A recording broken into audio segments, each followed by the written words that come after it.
2 முறை நோபல் பரிசு பெற்ற ஒரு பெண்மணி யார் தெரியுமா? சபாஸ். நேற்று தான் அந்த அம்மாவுடைய நினைவு நாள். Marie Curie. முந்தாநாள் நினைவு நாள். 2 முறை நோபல் பரிசு. எந்த ஆண் மகனும் பெற்றதில்லை. ஞாபகம் வச்சுக்கோங்க. இதுவரைக்கும் அந்த சாதனையை யாருமே முறியடிக்கல. ஏன்? இன்னைக்கு கூட நான் சொல்றேன், வகுப்பு எப்ப அமைதியா இருக்குன்னு தெரியுமா? நான் பார்த்துருக்கேன். வகுப்பு எப்ப அமைதியா இருக்கு தெரியுமா? நாங்க எக்ஸாம் பேப்பர் கொண்டு வர்றோம்ல, அப்பதான் அமைதியா மயான அமைதி நிலவும். சில பையன் செத்து கூட போலாமான்னு நினைப்பாங்க. ஒரு தடவை பேப்பர் கொடுக்குறோம், 98 வாங்கிட்டு ஒரு பொம்பளை பிள்ளை தேம்பி அழுகும். 2 மார்க் போச்சு. இங்கிட்டு ஒரு பையன் 12 மார்க் வாங்கி கேட்கன்னு சிரிக்கிறான். ஒரு வாத்தியார் கோவம் வந்துருச்சு. ஏய், 98 வாங்கி பொம்பளை பிள்ளை அழுகுது, நீ 12 மார்க் வாங்கி சிரிக்கிற, வெக்கமா இல்லை அப்படின்னா. அவன் சொன்ன, இந்த 12 எப்படி போட்டாயின்னு தெரியல, நான் ஒன்றுமே எழுதலை, யாரோ ஒரு பையன் படிக்காம திருத்திருக்கான். யாரை சொல்கிறேன்? எங்களை தான் சொல்கிறான். நான் வகுப்பில் கோபமாக கேட்டேன், எப்போ பார்த்தாலும் பொம்பளை பிள்ளை தான் மார்க் வாங்குது. யூனிவர்சிட்டி ஃபஸ்ட்டா பெண்கள், கோல்டு மெடலா பெண்கள், ஸ்டேட் லெவலா பெண்கள். இந்த வட்டம் 10th ஞாபகம் இருக்கா உங்களுக்கு? 10th 19 பேர் ஸ்டேட் ஃபஸ்ட்டு. ஞாபகம் வச்சுக்கேன். 18 பேர் பொம்பளை பிள்ளைங்க. 18 பேர் பொம்பளை பிள்ளை, ஒரே ஒரு பையன். நல்ல வேலை ஒருத்தராவது வந்து மானத்தை காப்பாற்றினான். நான் கேட்குறேன் வகுப்பில், ஏன்டா எப்போ பார்த்தாலும் பொம்பளை பிள்ளைய மார்க் வாங்குது, நீ வாங்குவேன்னு கேட்டேன். அதுக்கு ஒரு பையன் அழகாக சொன்னான். என்ன சொன்னான் தெரியுமா? பொம்பளை பிள்ளை ஏன் மார்க் வாங்குது? அவன் என்ன கேட்டான், நல்லா பிடிக்குது வாங்குது அப்படின்னு. அதெல்லாம் கிடையாது. கல்வி கடவுள் யாரு? அவன் என்கிட்ட கேட்டான். நான் சொன்னேன், சரஸ்வதி. சரஸ்வதி யாரு? அடுத்த கேள்வி கேட்டான். சரஸ்வதி பொம்பளைக்கு தானே மார்க் போடும். எங்களுக்கு ஒரு கடவுளை கண்டுபிடிங்க. அதுவா காரணம்? அடிப்படையாக அதை புரிஞ்சுக்கிறதுங்க. நீங்க ஒன்றும் இல்லை, வீட்டில் 8-9 வயசுல பிள்ளைகள் இருக்குல்ல, பொம்பளை பிள்ளைக்கு ஆம்பளை பிள்ளைக்குமான ஒரு குணம் பார்த்துருக்கீங்களா? பொம்மை வாங்கிட்டு வந்து கொடுக்குறோம். பொம்பளை பிள்ளைக்கு கொடுத்தோன்னு என்ன செய்யும்? இப்போ நீங்களே வச்சுக்கோங்க. பொம்பளை பிள்ளை முதல்ல செய்கிற வேலை என்னென்னா, அதுக்கு ஒரு பொட்டு வச்சு, சடை பின்னி, ஒரு ட்ரெஸ்ஸு தைச்சு, அப்படி இந்த ஷோகேஸில் வச்சுருங்க. பையன் முதல்ல மண்டையை திருகி அப்படியே நெஞ்ச பிளந்து பேட்டரியை செக் பண்ணி திரும்ப வச்சு திரும்ப ஓட வச்சிருவாங்க. அப்படின்னா தெரியுதா? ஆண் பிள்ளை ஆராய்ச்சி அறிவுள்ள பிள்ளையாகவும், பெண் பிள்ளைகள் அழகுணர்ச்சி மிக்க பிள்ளைகளாகவும் எப்போதும் இருக்கிறார்கள். அதான் உண்மை. விவேகானந்தத்தை கேட்டாங்க, எப்படி யார் அறிவாளினாங்க? அவர் திருச்சார், யார் அறிவாளி இல்லைன்னு நீ சொல்லு அப்படின்னாரு. எல்லாருக்கும் எல்லா அறிவும் இருக்கு, எல்லா திறமையும் இருக்கு.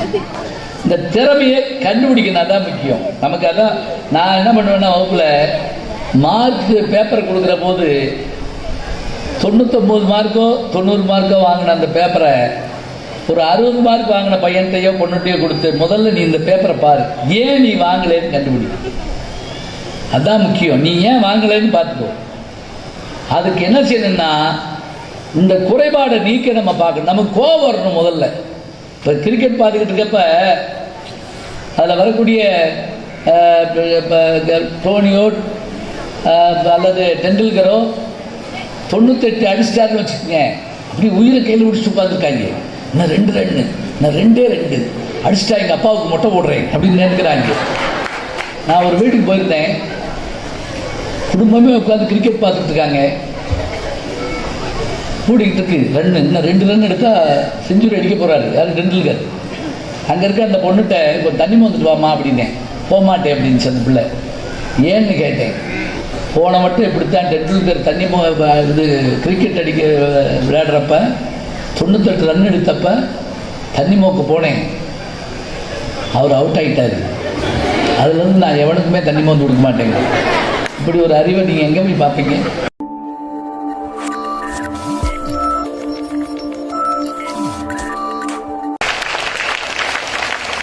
போன தலைமுறையில் படிக்காத பெற்றோர்கள் இருப்பாங்க. இந்த தலைமுறையில் என் பிள்ளை பெருசாக படிக்கணும்னு நினைப்பாங்க. படிக்கணும். அப்போ தான் நீங்கள் வேற ஒன்று எப்படி படிக்கணும் தெரியுமா? அவங்கள தேர்ந்தெடுத்து படிக்க வைக்கிறதுல அப்பா அம்மா மாதிரி ஆசிரியர்களுக்கு உண்டு. இப்போ சமீபத்தில் ஒலிம்பிக் நடந்தது. இப்போ நடந்துகிட்டு இருக்கிறது உலக கால்பந்து போட்டி. ஒலிம்பிக்கில் அத்லட்டிக்கில் ஒரு ஹாட்ரிக் அடித்த ஒரு வீரன் யார் தெரியுமா? ஹாட்ரிக் 3 பதக்கங்களை வென்றவன் ஒலிம்பிக்கில் உசைன் போல்ட். அருமையான வார்த்தை, உசைன் போல்ட். அந்த உசைன் போல்ட்டு அவருடைய வேகம் எப்படிப்பட்ட வேகம் தெரியுமா? துப்பாக்கி குண்டு இருக்கு இல்லையா, துப்பாக்கியில் ஷூட் பண்ணோடனே அந்த குண்டு எப்படி வெளியே போகுமா அந்த வேகத்தில் ஓடக்கூடிய ஒரே மனிதன் யாருன்னு கேட்டால் உசைன் போல்ட். ஞாபகம், துப்பாக்கி குண்டோட வேகம். தமிழ் சினிமாவில் வர்ற துப்பாக்கி குண்டு இல்லை, அது அப்படியே ஸ்லோ மோஷன் இப்படிலாம் சுற்றி சுற்றி போகும். கடைசியில் அவருக்கு கதாநாயகம் அப்படி தாங்கிடுவார், அப்படிலாம் அதெல்லாம் இல்லை. உசைன் போல்ட் 3 முறை ஜெயிச்சு இந்த முதல் முறை தங்கப்பதக்கம் வாங்குற போது அவர் என்ன சொன்னார் தெரியுமா? அதில் கிடைச்ச அந்த ஒலிம்பிக்கில் கிடைச்ச பணம் முழுவதையும், அவர் பிறந்த ஊர் ஆப்பிரிக்காவில் ரொம்ப ஒரு சின்ன கிராமம், அங்கே மின்சாரம் கிடையாது, தண்ணி கிடையாது. தன்னுடைய பணம் முழுவதையும் அந்த ஊருக்கு மின்சாரத்துக்கும் தண்ணிக்கு மாற்றி கொடுத்தாரு. சொல்லிட்டு எனக்கு கிரிக்கெட்டில் ஆசை, அவர் சொல்கிறாரு உசைன் போல்ட், எனக்கு கிரிக்கெட்டில் ஆசை, பேஸ்கெட் பால் விளையாடணும்னு நான் நினச்சேன். எங்கள் உடற்பயிற்சி ஆசிரியர், உடற்கல்வி ஆசிரியர், பிசிக்கல் டைரக்டர் என்ன சொன்னார்? உன்னுடைய கைகளும் கால்களும் நீட்டமாக இருக்கு, அதனால நீ ஓட்டப்பந்தயத்தில் கலந்துக்கோன்னு சொல்லி என்னை அவர் என்ன பண்ணாரு, பழக்கினாரு. என் வெற்றி என் ஆசிரியரை சார்ந்தது அப்படின்னார். யாரு? உலக புகழ்பெற்ற உசைன் போல்ட். நமக்கு என்ன தெரியும்னு கண்டுபிடிக்க வாத்தியாருக்கு தாங்க தெரியும், அதுதான் உண்மை. ஈஸ்வர் வித்யாசாகர்னு ஒருத்தர் போன நூற்றாண்டில் வாழ்ந்தவர், மகா மேதை. சாகரம்னா என்ன? கடவுள், கடல், கடல். சீன் சொல்றதுல கடல். வித்யாசாகர் கல்வி கடல். இந்த இருக்காங்கல்ல நம்ம சரஸ்வதி, கல்வி கடல். அவர் குழந்தைகளுக்கு, பெண்களுக்கு, இளம் விதவைகளுக்கு என்ன பண்ணாரு? பள்ளிக்கூடம் நடத்தினாரு. அவர் எப்படி பாடம் சொல்லி கொடுப்பாரு தெரியுமா? வெறும் மனப்பாடம் பண்ணி சொல்லிக் கொடுக்கறதுலாம் கிடையாது. ஒரு போர்டு, அதில் எழுதி போடுவார், பிள்ளைகளை படிக்க சொல்லுவார். அப்போ ஒரு கேள்வி கேட்டார். என்ன தெரியுமா? இந்த பிளாக் போர்டில் ஒரு கோடு போட்டார்.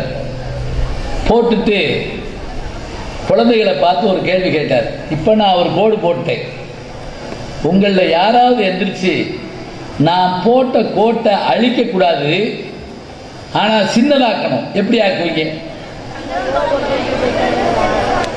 பக்கத்தில் இன்னைக்கு சொல்லிட்டீங்க.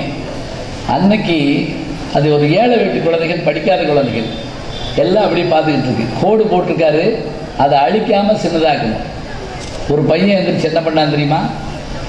நேராக போய் அவர்கிட்ட அந்த டாபிக்ஸ் வாங்கி, இப்போ நீங்கள் சொன்னீங்கல்ல அதே பண்ணான். என்ன பண்ணான்? பக்கத்தில் பெரிய கோடு போட்டான். வாத்தியார் போட்ட கோடு சின்னதாக போச்சு. இதோட கதை முடிக்கப்படாது. அது சொன்னார் அந்த பையன்கிட்ட, எப்படி நான் போட்ட கோட்டை அழிக்காமல் நீ சின்னதாக்கிட்ட, உனக்கு நன்றி. இதில் என்ன தெரிஞ்சுக்கிறோம் தெரியுமா? பிறரை அழித்து நான் முன்னுக்கு வரக்கூடாது. நான் பிறரை அழிச்சிட்டு நான் பெரிய ஆளா வந்தேன்னு சொல்லக்கூடாது. நாம் உயர்ந்தால் நம்முடைய எதிரி சாதாரணமாக தாழ்ந்து விடுவான்.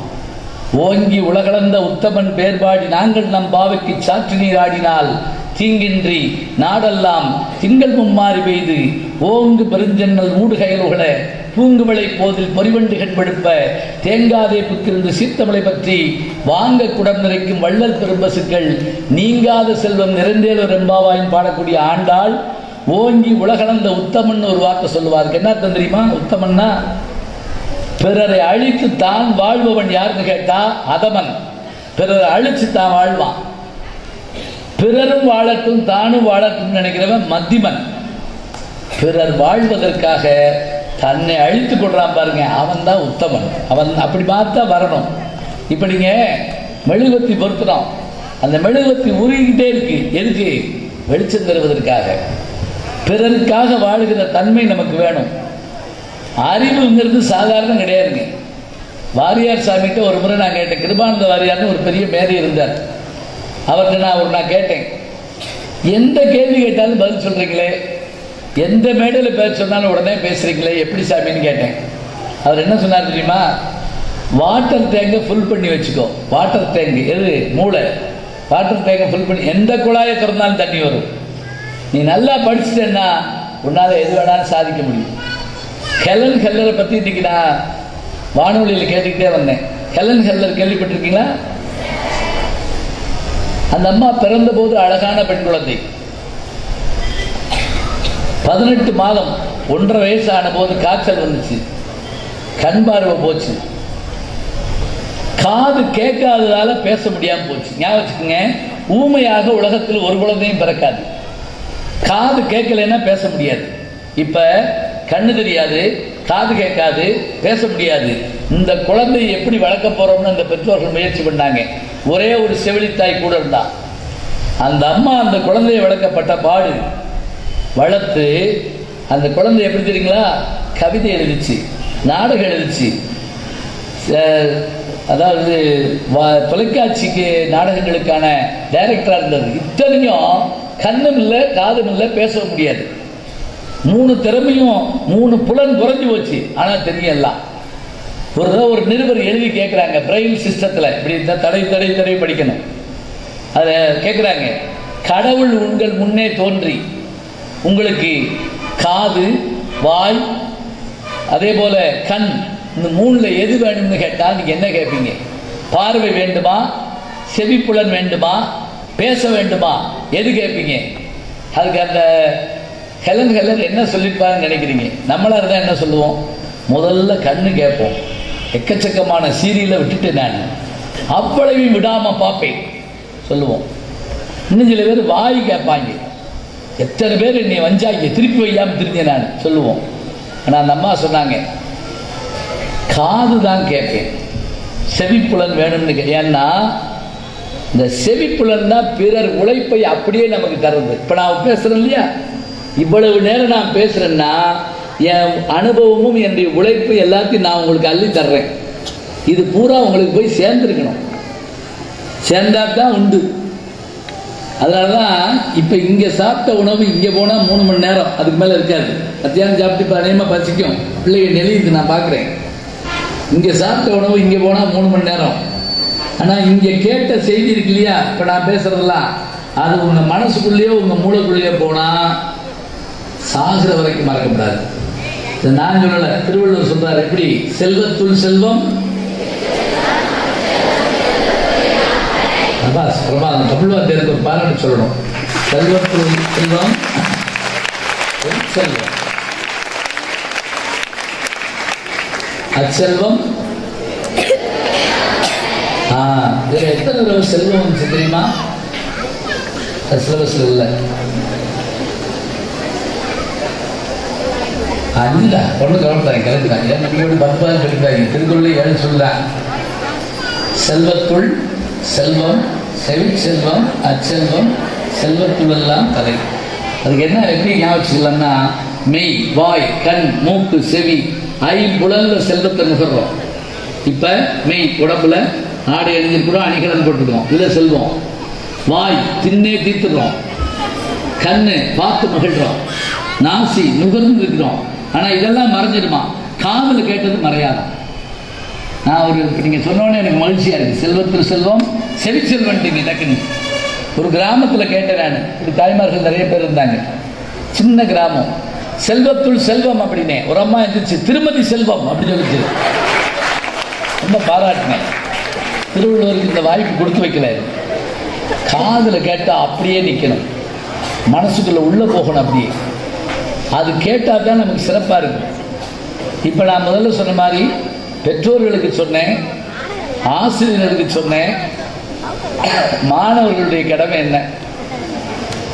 தினம் பள்ளிக்கூடம் போகிறோம், தினம் வர்றோம், உட்கார்ந்துருக்கோம், போகிறோம், வர்றோம், இவ்வளவுதான். இல்லை, எப்படி படிக்கணும்னு சொல்கிறப்ப எப்படி சொல்கிறாங்கன்னா, பருகுவனன்னு ஆர்வத்தனாகி அப்படின்னு ஒரு வார்த்தை இருக்கு. அதுக்கு என்ன அர்த்தம்னா, தாகம் எடுப்பவன் தண்ணீர் களைவது போல படிக்கணுமா. தண்ணி குடிக்கணும்னு தவிச்சு வர்றோம்ல, அது மாதிரி இன்னைக்கு என்ன படிச்சுக்கிறோம், இன்னைக்கு என்ன தெரிஞ்சுக்கிறோம். 2 முறை நோபல் பரிசு பெற்ற ஒரு பெண்மணி யார் தெரியுமா? சபாஸ். நேற்று தான் அந்த அம்மாவுடைய நினைவு நாள். Marie Curie. முந்தானால் நினைவு நாள் 2 முறை நோபல் பரிசு எந்த ஆண் மகனும் பெற்றதில்லை. ஞாபகம் வச்சுக்கோங்க. இதுவரைக்கும் அந்த சாதனையை யாருமே முறியடிக்கணும். ஏன் இன்னைக்கு கூட நான் சொல்றேன், வகுப்பு எப்போ அமைதியா இருக்குன்னு தெரியுமா? நான் பார்த்துருக்கேன். வகுப்பு எப்போ அமைதியா இருக்குன்னு தெரியுமா? நாங்கள் எக்ஸாம் பேப்பர் கொண்டு வர்றோம்ல, அப்பதான் அமைதியா மயான அமைதி நிலவும். சில பையன் செத்து கூட போலாமான்னு நினைப்பாங்க. ஒரு தடவை பேப்பர் கொடுக்குறோம், 98 வாங்கிட்டு ஒரு பொம்பளை பிள்ளை தேம்பி அழுகுது. 2 மார்க் போச்சு. இங்கிட்டு ஒரு பையன் 12 மார்க் வாங்கி கேட்கன்னு சிரிக்கிறான். ஒரு வாத்தியார் கோவம் வந்துருச்சு. ஏய், 98 வாங்கி பொம்பளை பிள்ளை அழுகுது, நீ 12 மார்க் வாங்கி சிரிக்கிற, வைக்கமா இல்லை அப்படின்னா. அவன் சொன்ன, இந்த 12 எப்படி போட்டாங்கன்னு தெரியல, நான் ஒன்றுமே எழுதலை, யாரோ ஒரு பையன் படிக்காமல் திருத்திருக்கான். யாரை சொல்கிறேன்? எங்களை தான் சொல்கிறான்.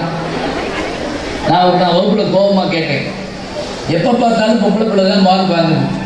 யூனிவர்சிட்டி ஃபஸ்ட்டா பெண்கள், கோல்டு மெடலா பெண்கள், ஸ்டேட் லெவலா பெண்கள்.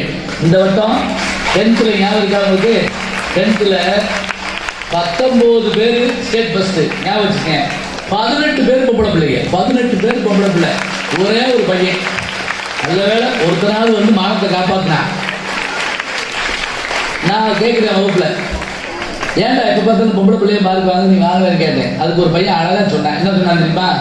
பொம்பளை பிள்ளை ஏன் மார்க் வாங்குது? அவன் என்ன கேட்டான், நல்லா பிடிக்குது வாங்குது அப்படின்னு. அதெல்லாம் கிடையாது. கல்வி கடவுள் யாரு? அவன் ஏன்ட்ட கேட்டான்.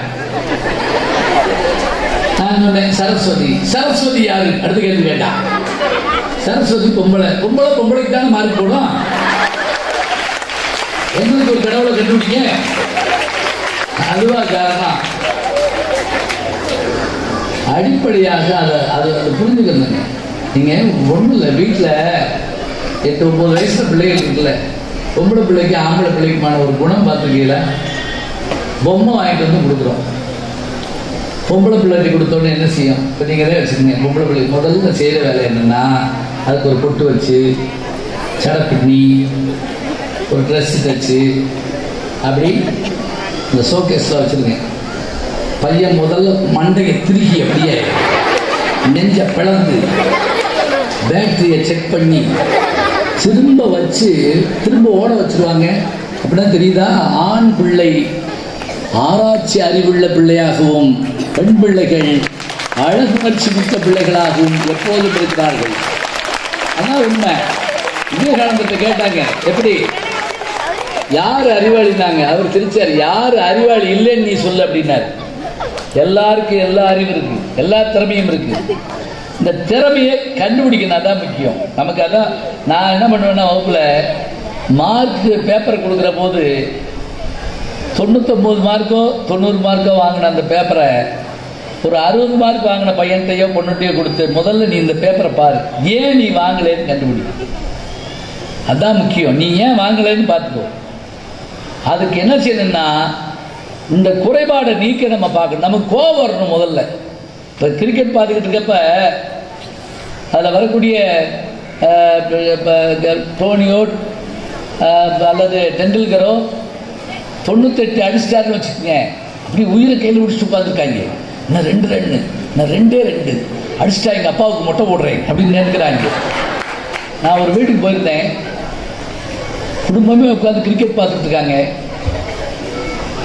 கூடிக்கிட்டு இருக்கு ரன்னு, இன்னும் 2 ரன் எடுத்தா செஞ்சுரி அடிக்க போறாரு யாரு? டெண்டுல்கர். அங்கே இருக்க அந்த பொண்ணுகிட்ட இப்போ தண்ணி வந்துட்டு வாமா அப்படின்னேன். போகமாட்டேன் அப்படின்னு சொன்ன பிள்ளை. ஏன்னு கேட்டேன். போன மட்டும் எப்படித்தான் டெண்டுல்கர் தண்ணி இது கிரிக்கெட் அடிக்க விளையாடுறப்ப 98 ரன் எடுத்தப்ப தண்ணி மோக்கு போனேன், அவர் அவுட் ஆகிட்டார். அதுலேருந்து நான் எவனுக்குமே தண்ணி மோந்து கொடுக்க மாட்டேங்க. இப்படி ஒரு அறிவை நீங்கள் எங்கே போய் பார்ப்பீங்க? ஒரு டெண்டுல்கர் அடிச்சு வரணும்னு 100 வரணும்னா நம்ம நினைக்கிறோம்ல, நாம வரணும்னு ஏன் நினைக்கக்கூடாது? சுற்றத்தால் சுற்றப்படொழுகல் செல்வந்தான் பெற்றத்தால் பெற்ற பயன் முயுவ விளக்க உரை. சுற்றத்தாரால் சுற்றப்படும்படியாக அவர்களை தழுவி அன்பாக வாழ்தல் ஒருவன் செல்வத்தை பெற்றதனால் பெற்ற பயனாகும். சாலமன் பாப்பையா விளக்க உரை. தன் சுற்றத்தால் தான் சூழப்படும்படி அவர்களை தழுவி வாழ்வதே ஒருவன் செல்வத்தை பெற்றதன் பயன் ஆகும். கலைஞர் விளக்க உரை. தன் இனத்தார் அன்புடன் தன்னைச் சூழ்ந்து நிற்க வாழும் வாழ்க்கையே ஒருவன் பெற்ற செல்வத்தினால் கிடைத்திடும் பயனாகும். சுற்றத்தால் சுற்றப்படொழுகல் செல்வந்தான் பெற்றத்தால் பெற்ற பயன் முயுவ விளக்க உரை. சுற்றத்தாரால் சுற்றப்படும்படியாக அவர்களைத் தழுவி அன்பாக வாழ்தல் ஒருவன் செல்வத்தைப் பெற்றதனால் பெற்ற பயனாகும். சாலமன் பாப்பையா விளக்க உரை. தன் சுற்றத்தால் தான் சூழப்படும்படி அவர்களைத் தழுவி வாழ்வதே ஒருவன் செல்வத்தைப் பெற்றதன் பயன் ஆகும். கலைஞர் விளக்க உரை. தன் இனத்தார் அன்புடன் தன்னைச் சூழ்ந்து நிற்க வாழும் வாழ்க்கையே ஒருவன் பெற்ற செல்வத்தினால் கிடைத்திடும் பயனாகும். சுற்றத்தால் சுற்றப்படொழுகல் செல்வந்தான் பெற்றத்தால் பெற்ற பயன் முயுவ விளக்க உரை. சுற்றத்தாரால் சுற்றப்படும்படியாக அவர்களைத் தழுவி அன்பாக வாழ்தல் ஒருவன் செல்வத்தைப் பெற்றதனால் பெற்ற பயனாகும். சாலமன் பாப்பையா விளக்க உரை. தன் சுற்றத்தால் தான் சூழப்படும்படி அவர்களைத் தழுவி வாழ்வதே ஒருவன் செல்வத்தைப் பெற்றதன் பயன் ஆகும். கலைஞர் விளக்க உரை. தன் இனத்தார் அன்புடன் தன்னைச் சூழ்ந்து நிற்க வாழும் வாழ்க்கையே ஒருவன் பெற்ற செல்வத்தினால் கிடைத்திடும் பயனாகும்.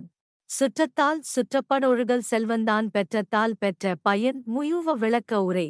சுற்றத்தாரால் சுற்றப்படும்படியாக அவர்களைத் தழுவி அன்பாக வாழ்தல் ஒருவன் செல்வத்தைப் பெற்றதனால் பெற்ற பயனாகும். சாலமன் பாப்பையா விளக்க உரை. தன் சுற்றத்தால் தான் சூழப்படும்படி அவர்களைத் தழுவி வாழ்வதே ஒருவன் செல்வத்தைப் பெற்றதன் பயன் ஆகும். கலைஞர் விளக்க உரை. தன் இனத்தார் அன்புடன் தன்னைச் சூழ்ந்து நிற்க வாழும் வாழ்க்கையே ஒருவன் பெற்ற செல்வத்தினால் கிடைத்திடும் பயனாகும். சுற்றத்தால் சுற்றப்படொழுகல் செல்வந்தான் பெற்றத்தால் பெற்ற பயன் முயுவ விளக்க உரை. சுற்றத்தாரால் சுற்றப்படும்படியாக அவர்களைத் தழுவி அன்பாக வாழ்தல் ஒருவன் செல்வத்தைப் பெற்றதனால் பெற்ற பயனாகும். சாலமன் பாப்பையா விளக்க உரை. தன் சுற்றத்தால் தான் சூழப்படும்படி அவர்களைத் தழுவி வாழ்வதே ஒருவன் செல்வத்தைப் பெற்றதன் பயன் ஆகும். கலைஞர் விளக்க உரை. தன் இனத்தார் அன்புடன் தன்னைச் சூழ்ந்து நிற்க வாழும் வாழ்க்கையே ஒருவன் பெற்ற செல்வத்தினால் கிடைத்திடும் பயனாகும். சுற்றத்தால் சுற்றப்படொழுகல் செல்வந்தான் பெற்றத்தால் பெற்ற பயன் முயுவ விளக்க உரை. சுற்றத்தாரால் சுற்றப்படும்படியாக அவர்களைத் தழுவி அன்பாக வாழ்தல் ஒருவன் செல்வத்தைப் பெற்றதனால் பெற்ற பயனாகும். சாலமன் பாப்பையா விளக்க உரை. தன் சுற்றத்தால் தான் சூழப்படும்படி அவர்களைத் தழுவி வாழ்வதே ஒருவன் செல்வத்தைப் பெற்றதன் பயன் ஆகும். கலைஞர் விளக்க உரை. தன் இனத்தார் அன்புடன் தன்னைச் சூழ்ந்து நிற்க வாழும் வாழ்க்கையே ஒருவன் பெற்ற செல்வத்தினால் கிடைத்திடும் பயனாகும். சுற்றத்தால் சுற்றப்படொழுகல் செல்வந்தான் பெற்றத்தால் பெற்ற பயன் முயுவ விளக்க உரை. சுற்றத்தாரால் சுற்றப்படும்படியாக அவர்களைத் தழுவி அன்பாக வாழ்தல் ஒருவன் செல்வத்தைப் பெற்றதனால் பெற்ற பயனாகும். சாலமன் பாப்பையா விளக்க உரை. தன் சுற்றத்தால் தான் சூழப்படும்படி அவர்களைத் தழுவி வாழ்வதே ஒருவன் செல்வத்தைப் பெற்றதன் பயன் ஆகும். கலைஞர் விளக்க உரை. தன் இனத்தார் அன்புடன் தன்னைச் சூழ்ந்து நிற்க வாழும் வாழ்க்கையே ஒருவன் பெற்ற செல்வத்தினால் கிடைத்திடும் பயனாகும். சுற்றத்தால் சுற்றப்படொழுகல் செல்வந்தான் பெற்றத்தால் பெற்ற பயன் முயுவ விளக்க உரை. சுற்றத்தாரால் சுற்றப்படும்படியாக அவர்களைத் தழுவி அன்பாக வாழ்தல் ஒருவன் செல்வத்தைப் பெற்றதனால் பெற்ற பயனாகும். சாலமன் பாப்பையா விளக்க உரை. தன் சுற்றத்தால் தான் சூழப்படும்படி அவர்களைத் தழுவி வாழ்வதே ஒருவன் செல்வத்தைப் பெற்றதன் பயன் ஆகும். கலைஞர் விளக்க உரை. தன் இனத்தார் அன்புடன் தன்னைச் சூழ்ந்து நிற்க வாழும் வாழ்க்கையே ஒருவன் பெற்ற செல்வத்தினால் கிடைத்திடும் பயனாகும். சுற்றத்தால் சுற்றப்படொழுகல் செல்வந்தான் பெற்றத்தால் பெற்ற பயன் முயுவ விளக்க உரை. சுற்றத்தாரால் சுற்றப்படும்படியாக அவர்களைத் தழுவி அன்பாக வாழ்தல் ஒருவன் செல்வத்தைப் பெற்றதனால் பெற்ற பயனாகும். சாலமன் பாப்பையா விளக்க உரை. தன் சுற்றத்தால் தான் சூழப்படும்படி அவர்களைத் தழுவி வாழ்வதே ஒருவன் செல்வத்தைப் பெற்றதன் பயன் ஆகும். கலைஞர் விளக்க உரை. தன் இனத்தார் அன்புடன் தன்னைச் சூழ்ந்து நிற்க வாழும் வாழ்க்கையே ஒருவன் பெற்ற செல்வத்தினால் கிடைத்திடும் பயனாகும். சுற்றத்தால் சுற்றப்படொழுகல் செல்வந்தான் பெற்றத்தால் பெற்ற பயன் முயுவ விளக்க உரை. சுற்றத்தாரால் சுற்றப்படும்படியாக அவர்களைத் தழுவி அன்பாக வாழ்தல் ஒருவன் செல்வத்தைப் பெற்றதனால் பெற்ற பயனாகும். சாலமன் பாப்பையா விளக்க உரை. தன் சுற்றத்தால் தான் சூழப்படும்படி அவர்களைத் தழுவி வாழ்வதே ஒருவன் செல்வத்தைப் பெற்றதன் பயன் ஆகும். கலைஞர் விளக்க உரை.